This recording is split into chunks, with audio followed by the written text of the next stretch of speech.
but I don't think Hank done it this way. No, I don't think Hank done it this way. Hey, we're live. Oh, Didn't see come in. Hey everybody. Hey, howdy neighbor. Did old Hank really do it this way?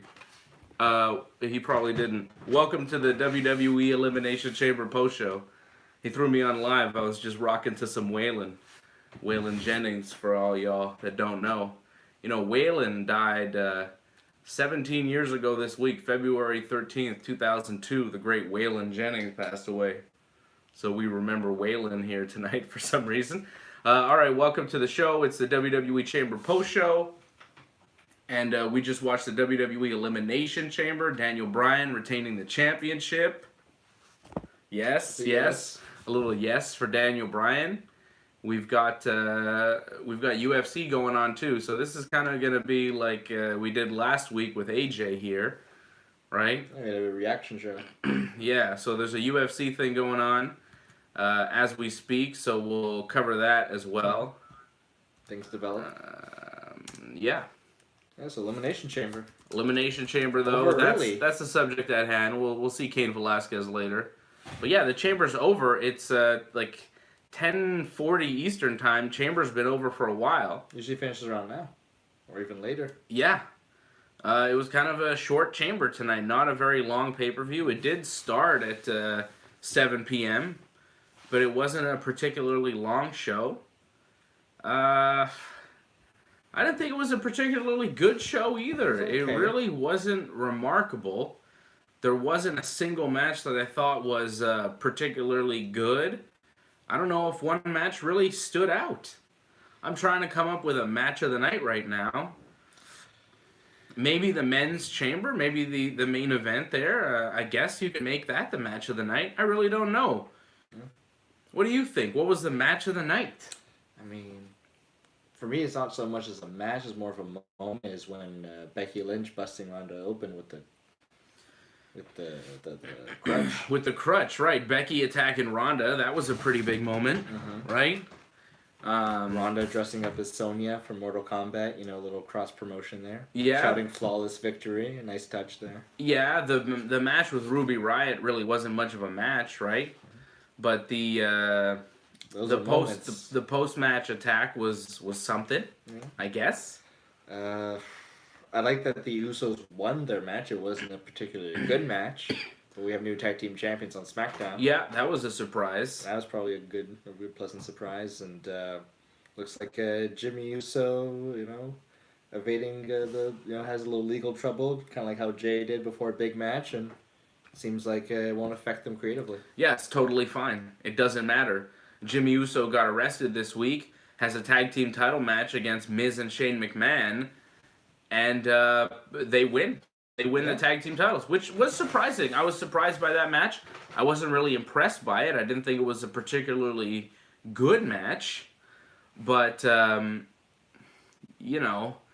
I was happy to see the Usos win, at least, because I wasn't really looking forward to seeing Shane and Miz, a makeshift tag team, not really a tag team, beating the Usos. It was one thing to beat the Bar, but to see them beat the Usos would have been really disappointing. So it was nice to see the Usos regain the tag team titles, and they could go on and face, many teams at WrestleMania for those titles. They could defend against, a multitude of guys. It could be like a three-way or something, But, sorry, a little technical glitch there. I was happy to see the Usos regain the belts. I think, them against the New Day is a possibility. Them against the Bar, again, is a possibility. There's another tag team on SmackDown that I'm forgetting about. The Authors of Pain are on Raw. Wasn't there a big tag team on SmackDown that was kind of making noise and then they disappeared? Whatever. I guess the Bludgeon Brothers are who I'm thinking of, but they kind of... They decided... hasn't been back yet. Yeah, Harper's still not around and Rowan's there with Daniel Bryan, so... I guess it really is just the Usos, the Bar, and the New Day on SmackDown. Sanity. What about Heavy Machinery? They were on Raw and SmackDown a couple weeks ago. Now they're nowhere. Yeah, and now we don't see Heavy Machinery. We're getting comments here. Lil Fettuccine69, which is a tremendous YouTube account name. I like that a lot. Lil Fettuccine 69. It was big fettuccine. It says a grade rating for the pay-per-view. So what do you give it on 10? What do you give Elimination Chamber out of 10? I'd give it a, maybe 6. It was passable. I thought it was all right, but I didn't think it was great. I thought it was fine. I didn't hate watching it. There wasn't one match that I thought was terrible, but there wasn't one match that I thought was incredible. So it was kind of, I'd give it a 6 on 10. I'd say maybe more for me a 7, because I really like the results. There were no results that made us go like, oh, this really sucks going into Mania. Like Randy didn't become champion. Bailey and Sasha wound up winning the belts also, which we can talk about later. Kofi had a good showing, going to WrestleMania. Shane and Miz losing the tag team championships. Yeah, that was good too. Finn won the Intercontinental title. That was a good sign. Yeah, the results were good. I was happy with what actually happened here tonight. But how we got there wasn't always great. Yeah, that's it. The matches weren't particularly good. Like, I was happy to see the Usos beat Shane and Miz. The match wasn't great. I was happy to see Finn beat Bobby and Lio Rush and become Intercontinental Champion. Match wasn't great there. I was happy to see Daniel Bryan retain the WWE Championship in the Elimination Chamber. I didn't think that match was amazing. I thought Kofi Kingston had a good performance. I thought the end was the best part when it was just Kofi and Bryan. Yeah, that was definitely had the most drama. A lot of it didn't feel there was much weight when Joe or AJ or even Randy were in the ring. Yeah. They were just placeholders. They were just kind of there, and then they weren't. And then it was down to Kofi and Bryan. I like that they're featuring Kofi. I don't know how far that goes. The reaction he was getting tonight was Becky Lynch level.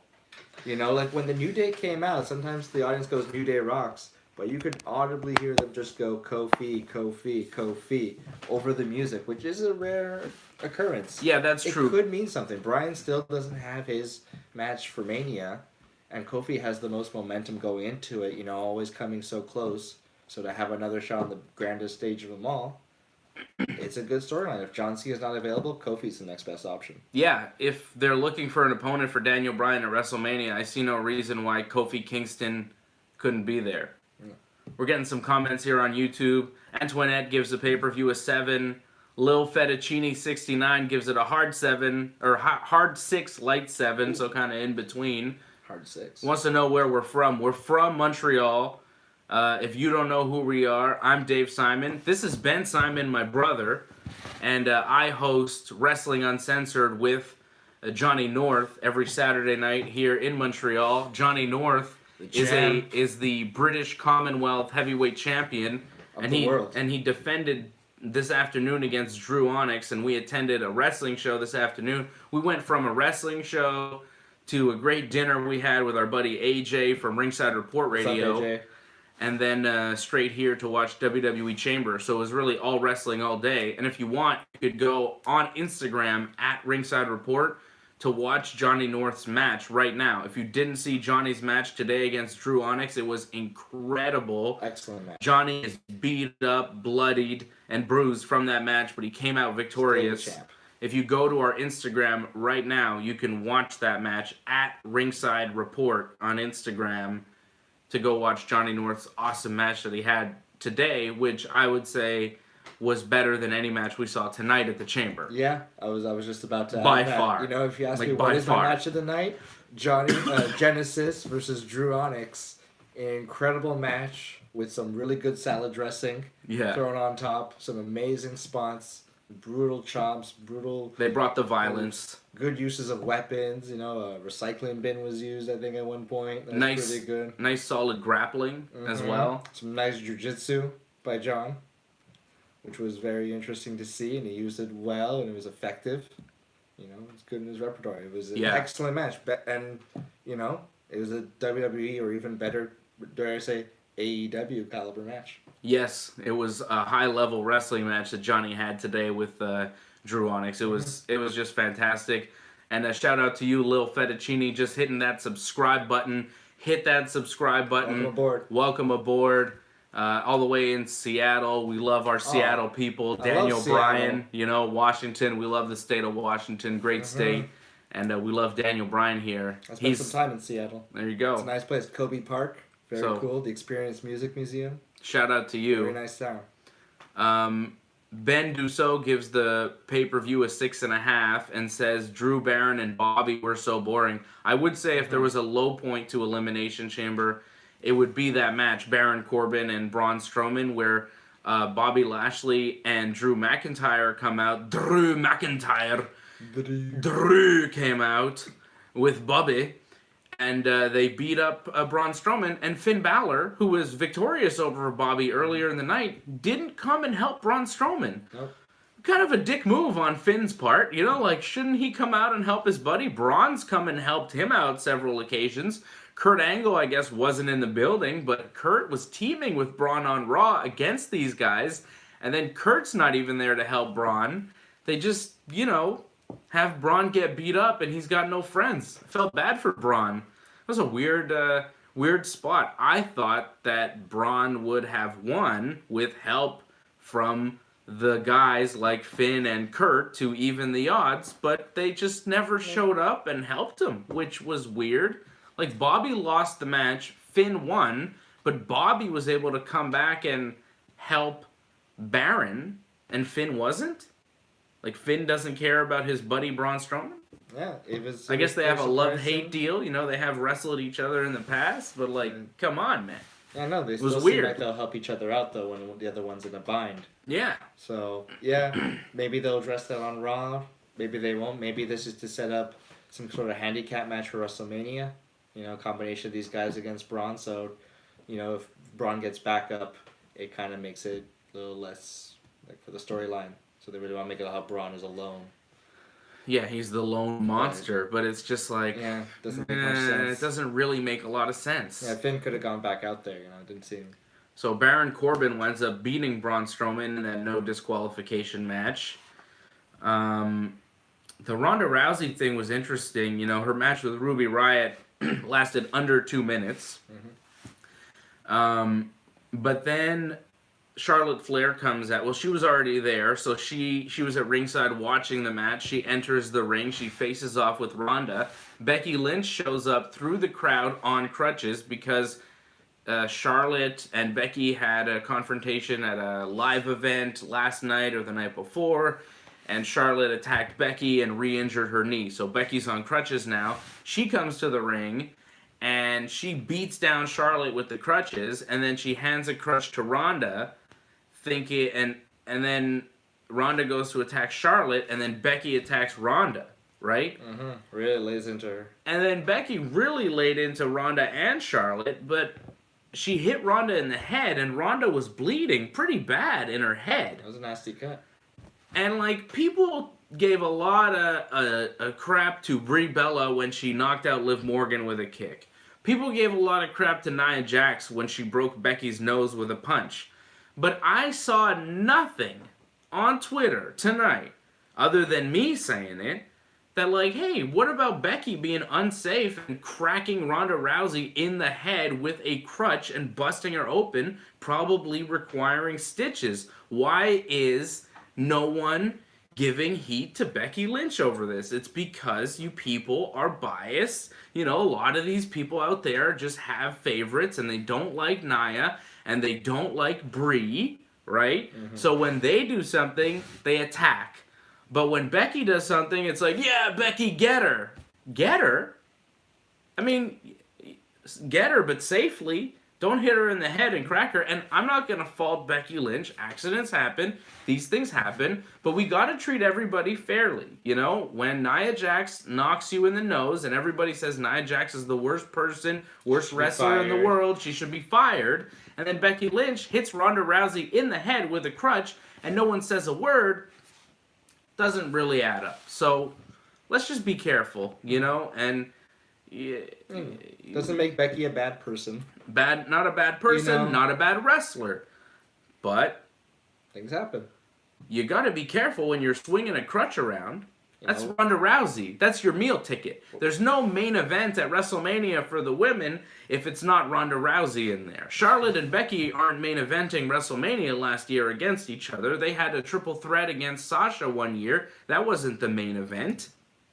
The main event is because of Ronda Rousey. Be careful with Ronda. That's where the money is. Can I ask you a question? Do you think they'd still be the main event if Roman Reigns was on the card? I don't know. It's a tough one. It's tough to consider. Who knows what Roman would be doing or where Roman would be at if he were around right now. It'd be a focal point, though, if it was Roman. But I don't know, I was wondering, because you said like last year, Roman was there every time. Yeah. Maybe they would have main evented that. Yeah, I don't know. Triple H. I expect Roman to do some sort of run-in to help Seth at WrestleMania. No Seth tonight. No Seth. No Seth. No they're building him and Brock for Mania, and Seth wasn't even on there. Seth is hurt, but no promo, no nothing. They showed a little video thing for him and Brock, but that was it. You figure 2 months before Mania, you're going to do a little bit more. Month and a half, really, before Mania, but no Seth Rollins. It's interesting, too, because we're talking about how short the runtime of the whole event was. No Seth Rollins, no Heyman, no Elias segment. Not saying that's a bad thing, but they didn't book it. No Rusev, no Shinsuke. A lot of talent just sat in the back tonight. Rusev, Shinsuke. Who's the U.S. champion? Ronald Truth? Where's Ronald Truth? Where's Ronald Truth? Where's our Truth? No Asuka? Yeah. The SmackDown Women's Champion? Who does Asuka face at WrestleMania? At one point I thought Carmella, but now Carmella, I don't know. If you haven't heard the Corey Graves thing, Corey Graves' wife came out on Instagram and said that Corey Graves has been cheating on her with Carmella. So there were Corey Graves chants directed at Carmella during the Chamber, and apparently there are rumors that Carmella and Naomi were not supposed to get eliminated so quickly. They were the first eliminations, but because there was so much heat on Carmella during the match, they decided to pull them out of that ring immediately. Yeah, and you could tell as soon as Carmella got into the ring, you could see, they didn't show her face that often, but you could tell she just wanted to get out of there. Carmella did not look comfortable. She knew probably she was going to have a short time tonight, and it was just very unpleasant. The fans were after Carmella. A lot of heat, so... I gotta feel for Carmella a bit. I feel bad for her, but sometimes when you make choices, you recognize how the public is going to react to you, right? Yeah. When you get found out, if it does get released publicly, she had to know the consequences. I'm not, putting blame on her. I'm just saying things happen, what's the phrase, don't shit where you eat? You made your bed, you gotta sleep in it sometimes, right? Yeah. It is what it is. Truth and consequences. And Corey Graves, people have a lot of heat with Corey Graves. Corey Graves attacks wrestling writers, saying that they should be fired. Did you see that recently? He attacked a writer who writes about professional wrestling on Twitter, and he said that he should be fired, which is kind of rough to be calling for someone's job. Yeah. He also attacked CM Punk as soon as Punk lost his last fight. He said all these mean things about Punk and how Punk was a bad friend. And it was just a poor choice of time for Corey Graves to do that. Yeah, he gets into Twitter fights with people. Yeah, so, people have reasons not to like Corey Graves, and now there's this. He's got a wife and 3 children, and he's cheating on her with Carmella. So... people aren't going to like that. So I don't know. I don't think anything's going to happen to them as far as their WWE careers. I think they'll be fine. Yeah. I think they'll be fine. I think they'll get over it. They'll get through it. Yeah. And they'll deal with it. It'll be fine. Probably get a divorce and that'll be it. Corey Graves was messy for the family. Yeah, that's it. Corey Graves was on commentary tonight. He was fine. No change. Everything normal. And Carmella, I think... maybe it's possible. I'm not even sure if I believe the rumor that they were supposed to get eliminated later in the match and they were eliminated early because of Carmella. It's possible, but, she was still in the match. I mean, look at Jimmy Uso. He got arrested this week. He took his shirt off and he challenged a cop to a fight, and he got arrested, and he just won the tag team championships over, Vince's son. So sometimes what you do outside of WWE doesn't really affect you. I liken this to the Matt Hardy and Lita and Edge situation. The only reason Matt Hardy was fired was because he was the one that went out and made it public and talked about it on, I think it was MySpace at the time, right?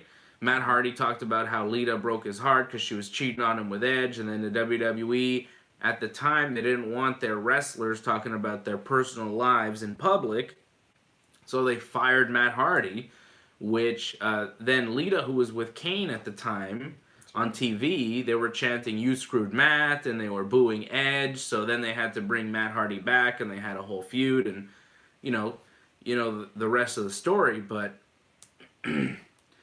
this isn't a similar situation because Corey Graves isn't the one exposing this, Carmella isn't the one exposing this. It's Corey's wife. It's out of their control. It's not really the fault of any WWE performer that this is coming out. Like when Paige had her videos, the sex videos released, or Seth Rollins had those pictures released of him. And I think he was cheating on his fiance or something at the time with one of the female wrestlers there in NXT. But it wasn't Seth or it wasn't Paige releasing that. It's out of their control. So you can't really fault them for that stuff coming out in public. Yeah, they shouldn't face any repercussions professionally. No. Although Corey did tweet at his wife or text with his wife saying WWE's gonna sue you, so which apparently they can't really do, or we're not sure. So maybe that might get him some heat that he that's out in public that is like, hey, my company's gonna do this, and he it's not like Vince went, hey pal, we're gonna sue your wife, so yeah, he could get into some heat for that. But we'll see. Maybe. Who knows if he really sent those texts that she's putting out. I mean, she's releasing all this stuff, Corey's estranged wife, so who knows? Those could be fake texts. I don't want to read too much into it. Kevin Nash sent those texts. Yeah, who knows? You never know. Kevin Nash. I was just referencing that old, when he was feuding with CM Punk, he's like, I got a text, I was like, who sent the text? No text. I'm just referencing an old thing. Man, look at the adjective. Play. We ain't here to play. Women's Chamber is alright. The tag women's chamber was it was Bayley and Sasha won. It was okay. It was nice to see Bayley and Sasha win. I'm happy that they won. They deserve to win. They deserve to be the first ever tag team champions, a female tag team champions in the WWE. Yeah. They deserved it. If anybody deserved it more, I can't think of them. Not in this match. Not in this match. No one deserved it more than Sasha and Bayley, and you saw them both crying, both really happy to win the titles together. This was a big moment for them, and I felt it. And it's good when you can have real moments in professional wrestling. Mm-hmm. A lot of it is, fake, as they say. But it's not fake. It's, predetermined, but the stories aren't real. The stories are stories. They're written. But this was real. This was a real moment. Sasha Banks and Bayley, the people that play, whatever their real names are, Mercedes, whatever, and that was also a ring name. Is that her name? No, I think her. Sasha's name is Mercedes. I don't know Bayley's real name. Well, it doesn't matter what their name. It doesn't matter what their names are. All right, as the Rock says, it means a lot to them. It means a lot to them. The tag team titles. That's it. It means a lot to those two people. They care, and those tears were real. They weren't told to cry. They weren't pretending to cry. Those were real tears. It was a real moment, and you felt the emotion. It was nice to see. I was happy for them. And I like seeing when people win titles and care about the titles that they win. I hope that they have a nice run with these belts, and they do something with them. They're the first ones. They probably have a long run. Yeah. If Sasha stays healthy. And what's great about this is that Sasha and Bayley are both great wrestlers, They're going to be able to defend these belts both on Raw and SmackDown because there's only one set of these titles for the women, right? Tag team titles. So they're going to defend these belts on Raw and SmackDown and have great matches on both shows. Yeah. And it could do a lot for the women's division, if you have some really hot tag team feuds, that really elevate both teams. The other team, when they eventually split up, it could be like what it did, for the men's division because it's a smaller amount of wrestlers. So if, say Sasha and Bayley have a great feud with Mandy and Sonya, and Sonya really shows a lot in there. So if she goes on to do a singles run, it'll give her a lot more momentum going in the future because of that tag team. Yeah. It could work out really well for the singles division as well. I thought Mandy and Sonya looked great in the chamber. I thought they had a really good showing. I was really impressed with Sonya and Mandy. I thought they did a lot in the match. They were in there for a long time. Both of the two teams that started the match were the two teams that finished it. Yeah, that's it. Sasha and Bayley, Mandy and Sonya started the match, and they were there at the end against each other. And I thought they did really well. Mandy and Sonya, considering how long they've been wrestling, I mean, they were on Tough Enough. Yeah, what? They both were. 3-4 years ago? It was right before they banished Hogan. I think, wasn't it? Like Hogan was on that, so.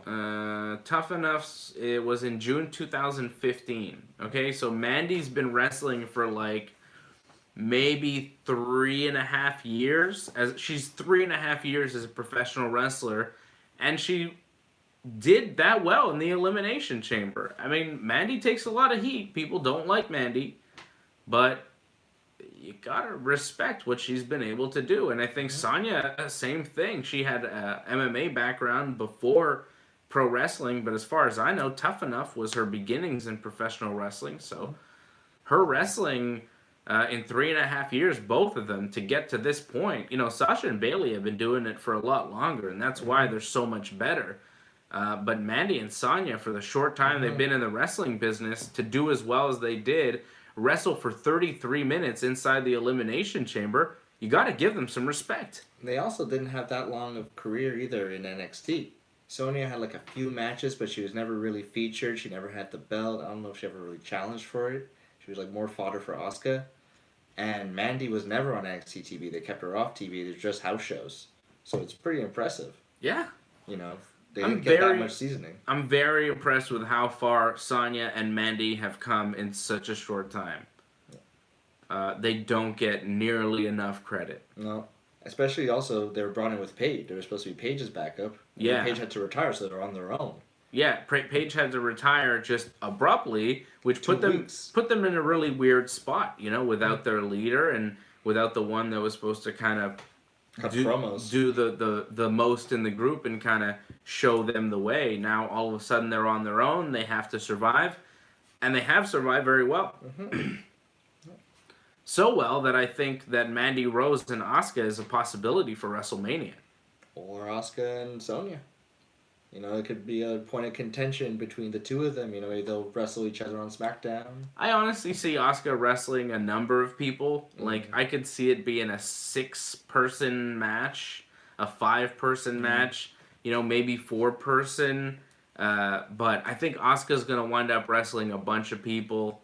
I think it'll probably be Sonya, Mandy, Naomi, and Carmella type of thing, 5 people. Nikki Cross. Maybe Nikki Cross in there too, 6-person match. I can't think of one person that they could really build against Asuka. Except for Mandy. Except for Mandy.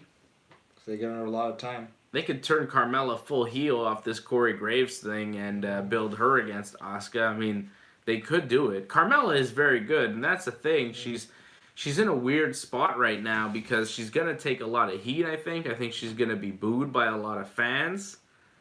Maybe. I don't know. Maybe it'll blow over in a couple weeks. Maybe it will. I don't know. It was rough tonight. People were rough on her tonight. And it's tough because she's really starting to get over as a babyface. She had a really good performance in the triple threat with Becky and Charlotte a few weeks ago on SmackDown. Carmella is not a bad wrestler. She's pretty good. She had a decent run as champion, and she was able to cut really good promos as a heel and then transition into a very good babyface with R-Truth. Like, that worked. People liked Carmella with R-Truth. It shouldn't have worked. It wasn't supposed to work, but it worked so well that Carmella, wound up more over because of it, and R-Truth wound up U.S. champion. Like, that pairing wasn't supposed to go as far as it did. That dance break, the Truth TV, all that stuff that they were doing wasn't supposed to get over as much as it did. But it did, and a lot of that you got to give to Carmella for making it work. She was flipped from heel to babyface overnight for no apparent reason. She's with R-Truth. It's not really explained, but she made it work really well.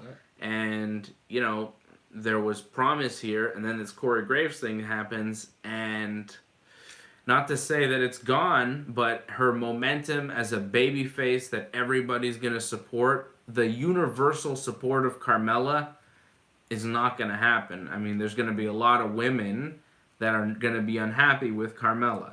I think it's going to be tougher for women to accept that, you relate, right? You relate to Corey Graves' wife. You're a mom with kids. Your husband's on the road all the time. You're taking care of the 3 kids. And then, he's cheating on you with Carmella. It sucks, and I think a lot of people are going to have a hard time reconciling that with Carmella. It's just the way the world works, brother. But I don't think they'll make a storyline out of it. Like, up until pretty recently, when there were those kinds of storylines, WWE was quick to pounce on it because they wanted the crowd chatting, pardon my language, they wanted them chatting slut or hoe. Yeah, like they did to Lita. Or Eve Torres. Remember the thing with Zack Ryder and John Cena's like, you're a hosky. And it was just like, it felt uncomfortable. Yeah, it was But they're not not cool. going to do that now to Carmella. Like, that's not how WWE's going to operate. No, I think they're going to try and ignore it as much as they can. Keep Carmella exactly the way she is. She might not be on SmackDown this week or next. Yeah, they may kind of disappear her for a little bit. But I think they just keep her around. I don't think they even disappear her. I think they're just going to just move on and ignore. That's how WWE operates. They do not listen to the crowd. They move on and ignore. That's right. They have the blinders on. We've seen that time and time again with WWE. I don't think it's going to change here. No reason to. So was Mania almost pretty much settled as far as feuds are going, or are we still not sure? I think there's a lot up in the air for WrestleMania. Brock and Seth, we know. Becky, Charlotte, Ronda is a definite yes. I mean, after tonight, how could Ronda not want to get her hands on Becky? How could Charlotte not want to get her hands on Becky? Vince suspended Becky till after WrestleMania on Raw last week, but you got to figure on Raw Monday night, something's going to happen with Becky Lynch where she's reinstated and she's going to be in a triple threat with Ronda and Charlotte. Because, Becky just beat up Ronda and Charlotte with the crutches tonight, so they're going to want some revenge, and that revenge will happen at WrestleMania. Maybe I'll reinstate Becky. Yeah, Triple H. Maybe I'll have a backstage argument with Vince. And I want to assert my authority.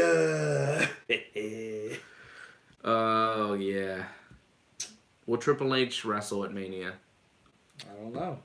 Isn't he still have like a torn pectoral from Crown Jewel? Didn't he tear his pec up really bad? That's why his finish with the pedigree, he kind of stumbled because he was in a lot of pain. So maybe no Triple H at Mania this year? No Triple H, no Undertaker, no John Cena. It's gonna be an interesting Mania. And it's in New York, New Jersey, that area, Yeah, I don't know. So Becky, Charlotte, Ronda, Seth versus Brock. But other than that, I don't. Dwayne? No, but I'm talking about what we know for WrestleMania. That's really all we know. Everything else is kind of up in the air. We still AJ don't know. Randy, maybe. AJ Styles versus Randy Orton, maybe But maybe at Fastlane. Maybe in a grudge match of some sort. But maybe at Fastlane for a number 1 contender spot against Daniel Bryan. Because Daniel Bryan is still up in the air. We don't know what he's doing. The Usos, who knows? They'll probably wrestle The New Day again at WrestleMania for the millionth time. like I don't know. It's unclear what everybody else is doing for WrestleMania. The Revival just won the Raw Tag Team titles. No one cares about what they do. Shinsuke, I guess R-Truth is a U.S. champion. No one really cares what he does. He wasn't even booked tonight at the Chamber. The Revival also not booked. Asuka, SmackDown Women's Champion, also not booked tonight at the Chamber. So, a lot of those are question marks for WrestleMania. You've got Finn Balor, who just won the Intercontinental Championship. He's a huge question mark for WrestleMania. Who does he face now? Does Finn continue on with Lashley, or does Lashley have a feud with Lio Rush? Because Lashley beat up Lio Rush and blamed him after the match. Does Lashley go after Finn and try to get that Intercontinental title back, or not? Antoinette saying KO versus Finn. Kevin Owens. Kevin Owens is supposed to come back in March. He said he's coming back in a month. That means, March, so before WrestleMania. Right, is it enough time to make a proper build? Like, he is a bit of a wild card. KO versus Finn would be alright. I wouldn't mind KO versus Daniel Bryan for the WWE title. KO Mania 3? KO Mania 4, I think it is. Yeah. It's KO Mania 4 coming up. Yeah, KO Mania 4. So, why not? Dress up like Macho Man. It's the Mania where Macho Man won the title. KO versus Bryan wouldn't be bad. I don't know how you book that pretty short term. Antoinette wants Kofi versus Bryan. I don't know what happens with Kofi. He's definitely over. The people love him. He deserves it. He deserves to be a WWE champion. The New Day deserves to elevate past the tag team titles. They're way bigger than the tag team division, but I'm not sure if the WWE is going to go there. It's just disappointing because they should have done it 1,000 times before, and now is the time they should do it the most. Yeah, this is the time. This is the time, more than anything. They could have done it many times before and it would have made sense, but now it's just it feels like Daniel Bryan before WrestleMania 30 in a bit. Even though Daniel Bryan's the champion, and that's fine, but it just feels like that just kind of you can't deny this guy right now. But I gotta say, as much as I like Kofi Kingston and I want him to be the WWE champion, and it would be cool to see, it's not his time. Daniel Bryan does not lose that WWE Championship at WrestleMania. Daniel Bryan keeps this thing going for a very long time because what Daniel Bryan is doing is completely groundbreaking. He's good for the wrestling business. He's the planet's champion. He's the champion that makes you think. And feel bad about yourself. I like that. Yeah, he's a champion that makes you feel bad about yourself. He's the champion that you need, and he's the champion that I want. I love what he's saying. I love what he stands for. I believe in Daniel Bryan. He's a heel in the wrestling business, but to me, he's the biggest babyface in wrestling. He's saying a lot of things that need saying, and I have tremendous respect for what he's doing and the run that he's on, and that needs to continue forever. Yeah. Forever. Daniel Bryan should be champion forever. This Daniel Bryan is the best. His belt is beautiful. I wish they sold it at WWE Shop. It's just amazing. Everything he's doing is perfect. In the ring, on the microphone. He is the complete package of a professional wrestler. And as great as Kofi Kingston is, he's not Daniel Bryan. He's just not. Nobody is. Nobody. And I'm including the entire world when I say that. A lot of people want to say Kenny Omega is the best wrestler in the world. And in the ring, he is. Character-wise, total package, I'd say Daniel Bryan is the best professional wrestling act in the world. Because, yeah, I'd say Omega's a better wrestler. But Bryan is so good, and he tells a great story, and it's a different style that he wrestles. It's very close. It's very close. I mean, I don't want to take away from Kenny Omega or Daniel Bryan because they're both fantastic. They're in the discussion. I'd say Omega, Bryan, AJ Styles. There's a lot. It's tough, but I'd say Daniel Bryan is number one. Yeah, I'd say so too. He's right now, he's the closest thing to Bret Hart. He's the closest thing to a perfect wrestler as we have. Tremendous. Jenny D says, kind of cringe-worthy watching Daniel get his head beat against the glass multiple times. Yeah. Yeah, everything is scary with Daniel Bryan. Yeah. That's another reason why you should appreciate him every time you see him, because you never know. We lost him for 4 years, and, bad things have happened to Daniel Bryan. But I think he does enough to protect himself. I think he's looking out for himself more than he was. And he's definitely wrestling less than he was. Mm-hmm. He's wrestling a lot less, and that's good. I think Bryan struggles with going less than 100% when he's in there. So maybe he or the WWE, I'm not sure who's making the decision, but there's been a decision made to kind of reel him back and have him wrestle less than he was before, which is good, because he doesn't need to wrestle on every house show, on every TV. He doesn't need to do that. He needs to wrestle once in a while, maybe once, definitely, I'd say on every pay-per-view, and then, one every 2 or 3 SmackDowns. He doesn't need to wrestle on every SmackDown. He doesn't need to wrestle on any house shows, really. Yeah. You want to preserve him for as long as you can, because, like I said, he's the best thing going. When he's in that ring, I don't think there's anybody better. Also, like, the caliber of his opponents, are better. They're smoother in the ring. They're safer. Say for his opening feud with Big Cass. When Bryan was, coming back, they were double booking him against, Ryback and Luke Harper. Guys would just, flip him over and dump him on his head without any kind of thought or, abandon. They didn't seem like they cared about Daniel Bryan's safety before he retired. Since he's come back from retirement, they seem to take care of him a lot better. He'll wrestle AJ, he'll wrestle Ray, he'll wrestle Jeff. Even Miz is pretty safe in there, Antoinette doesn't like Daniel Bryan, but she wants Roman Reigns to be champion, so... Sorry, Antoinette, but that's a no-go for me. I thought it was good. Daniel Bryan's performance tonight in the Chamber was really good. Kofi's performance in the Chamber tonight was really good. AJ Styles, it's weird what's happening with him. He's losing a lot lately. He lost to Randy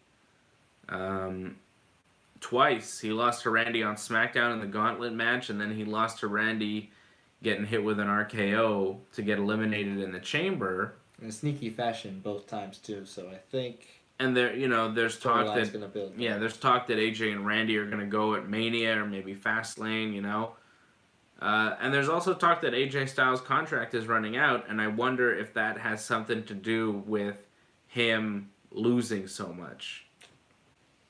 If you're the WWE and AJ Styles' contract runs out in 3 months, and you ask him to renew, and he's dragging his feet, and he's not sure, are you going to have him beat your top wrestlers, or are you going to have him lose some matches until you figure out where you stand with AJ Styles?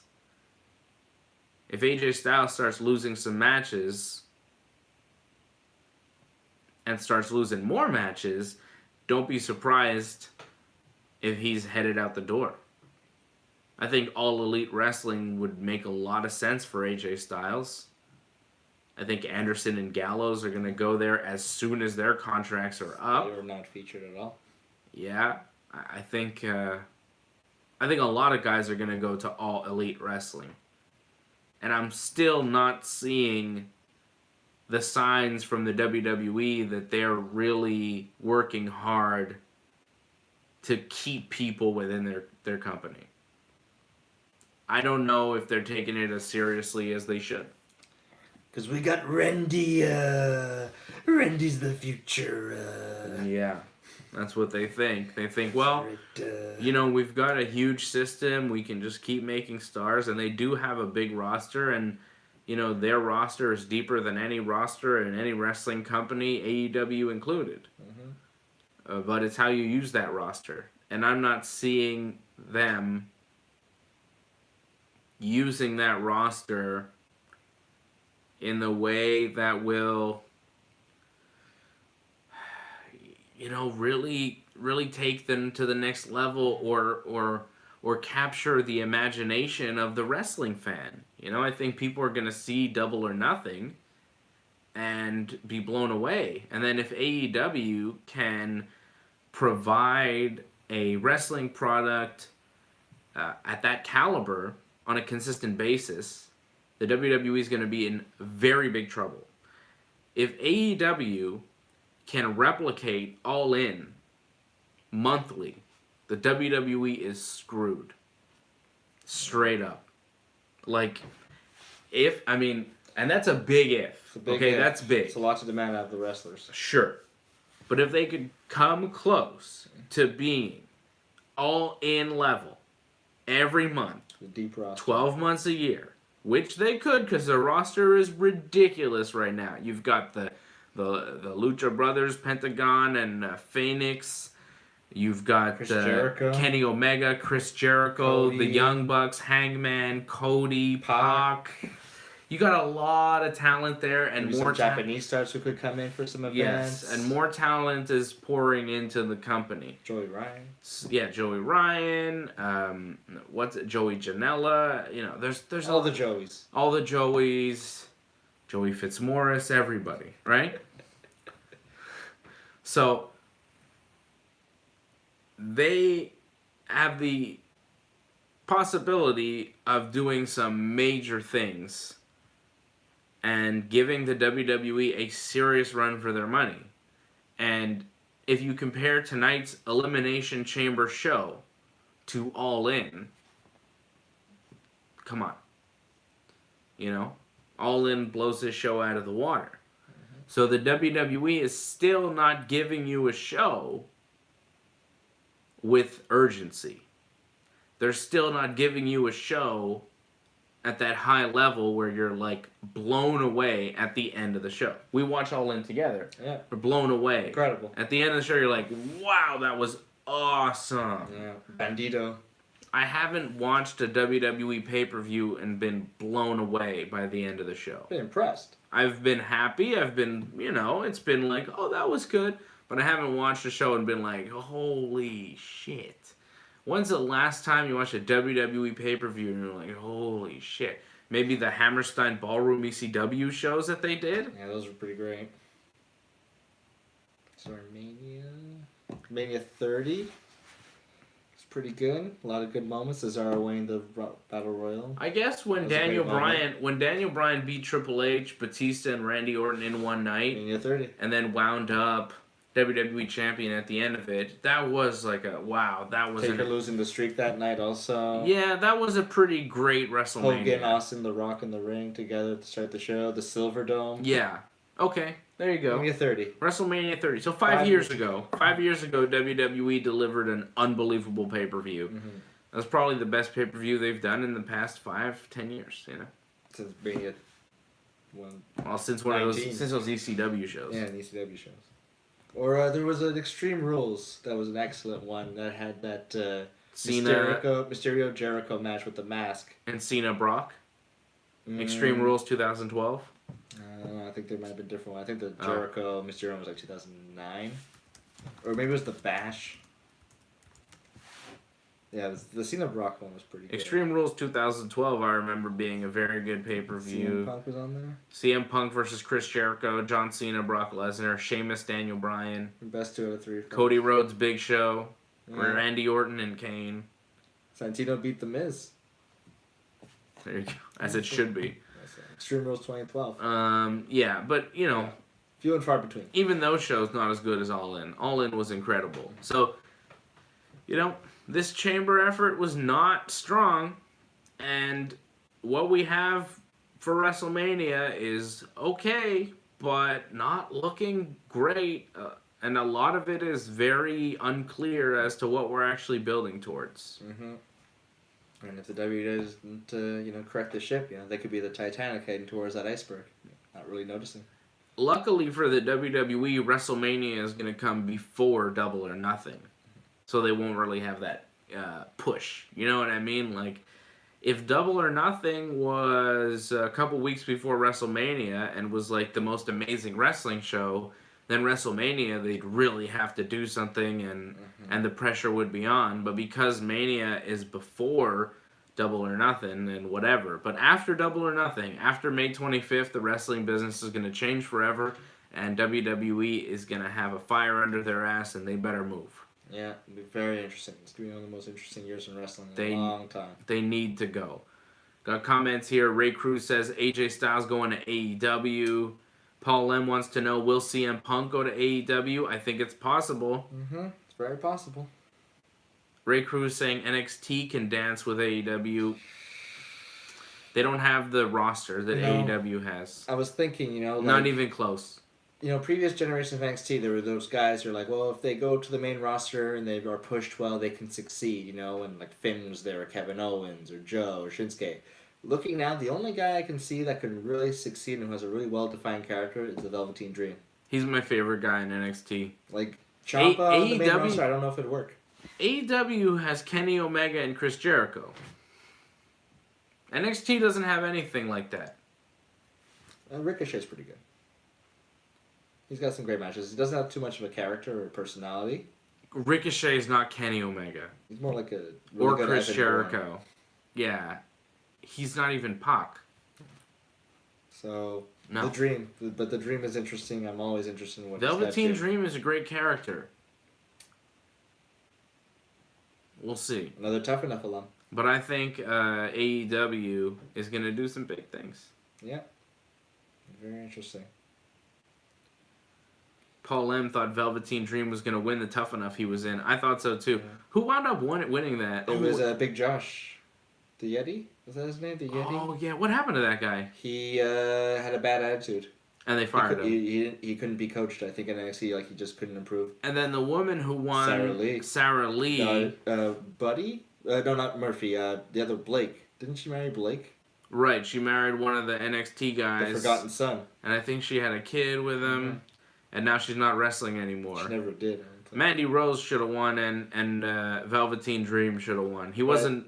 He was. It was a fan voting, I think. Yeah, the fans voted, and they voted wrong. Mm-hmm. That was messed up. Yeah, that was fun.